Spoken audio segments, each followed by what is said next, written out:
Hãy भगवान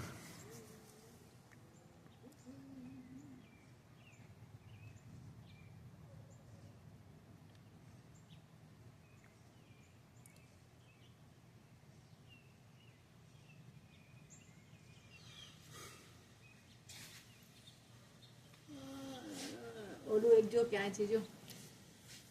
બોલો એ તો મેં કીધું એટલું મમ્મી ક્યાં ને ક્યાં છે ને બાદ ઓલું કરે પછી રિસાઈ જાય પછી જો ઓલું એકલું ક્યાં સુધી ગયું છે જો છેલ્લે ઊભું છે ત્યાં ડોહાના ઘરની આજુબાજુમાં રિસાઈ ગયું છે રિસાઈને ત્યાં ઊભું રહ્યું છે પછી જશે